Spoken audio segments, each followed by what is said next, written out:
মানুষ বরাবরই স্বাধীন ফিলিস্তিন রাষ্ট্রের পক্ষে অবস্থান নিয়েছে, সংহতি জানিয়েছে, মিছিল করেছে। যে রাষ্ট্রের সমগামিতা একটি নিষিদ্ধ অপরাধ, সেই রাষ্ট্রের বইয়ে আমাদের শরীফা শেখানো হচ্ছে। সেই রাষ্ট্রের বই থেকে ফিলিস্তিনের নাম সরিয়ে দিয়ে ইসরায়েল শেখানো হচ্ছে।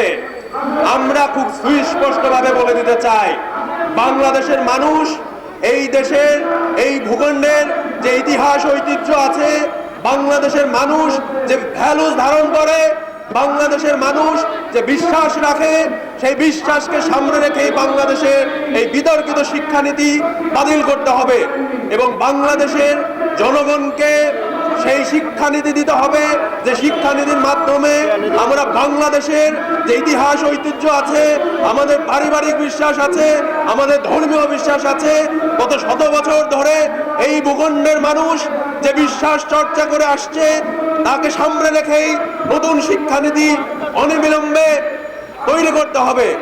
একই সাথে আমরা দাবি জানাচ্ছি, বাংলাদেশ ছাত্রপক্ষের তরফ থেকে বাংলাদেশে লক্ষ লক্ষ মানুষ আজ বেকার, তারা কোনো চাকরি পাচ্ছে না।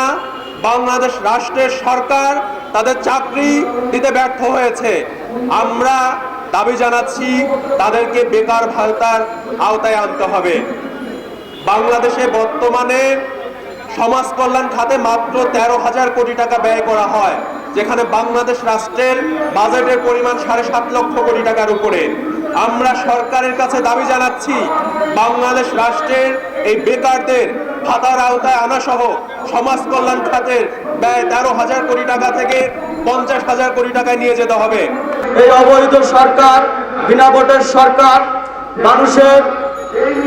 মানুষের সাথে প্রতারণা করে অবৈধ ভোটের মাধ্যমে ক্ষমতায় এসে আজকে জনগণের উপরে যে অত্যাচার, নির্যাতন, নিপীড়ন চালাচ্ছে, আপনারা জানেন। আজকে তারা হাজারো মায়ের বুককে খালি করেছে। আজকে আমরা দেখেছি হাজারো বোনকে বিধবা বানিয়েছে, হাজারো সন্তানকে তারা পিতৃহারা করেছে। আপনারা জানেন এই আওয়ামী দুঃশাসন আজকে বাংলাদেশে দ্রব্যমূল্যের কি অবস্থা।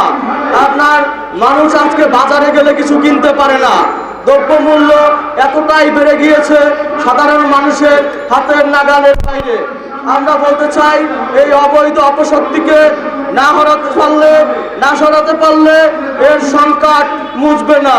তো এই দেশের ছাত্র সমাজকে আহ্বান জানাবো আমরা, অতি শীঘ্রই এই অবৈধ দুঃশাসনকে হটিয়ে একটি জনগণের সরকার প্রতিষ্ঠা করতে হবে। বন্ধুরা, আপনারা জানেন এই ছাত্রলীগ এমন কোনো অপকর্ম নেই যে সেটি তারা করেনি। আজকে আপনারা শিক্ষা প্রতিষ্ঠানগুলোতে আজকে শিক্ষার যে স্বাভাবিক পরিবেশ থাকা দরকার, আজকে সেটি বিদ্যমান নেই। আজকে শিক্ষা প্রতিষ্ঠানগুলোতে মাদকের একটি অভয়ারণ্য গড়ে তোলা হয়েছে। আজকে শিক্ষা প্রতিষ্ঠানগুলোতে দেখবেন যে ছাত্রলীগ আপনার যে সন্ত্রাসী কার্যক্রম চালাচ্ছে, তারা বিভিন্ন শিক্ষা প্রতিষ্ঠানে একটি টর্চার সেল গঠন করে নিরীহ ছাত্রদের উপরে যে অত্যাচার, নির্যাতন, নিপীড়ন চালাচ্ছে। এই ছাত্রলীগ আপনারা জানেন আপনার বিশ্বজিৎকে কিভাবে প্রকাশে আপনার রাজপথে কুপিয়ে হত্যা করেছে। যদি সেই বিশ্বজিৎ আজকে হিন্দু সম্প্রদায় না হতো, তাহলে তাকে এই সরকার আপনার জামাত শিবির বলে চালিয়ে দিত আমার মনে হয়। আপনারা জানেন হাফেজ রেজাউলকে হত্যা করেছে। আপনারা জানেন বুয়েটের মেধাবী ছাত্র আবরার ফাহাদকে হত্যা করেছে। এই ছাত্রলীগের অপকর্ম শেষ নেই, তারা দর্শনের সেঞ্চুরি পালন করেছে। আমরা অবিলম্বে এই সরকারকে হটিয়ে একটি জনগণের সরকার প্রতিষ্ঠা করব। এই সরকারের সময় ফুরিয়ে এসেছে।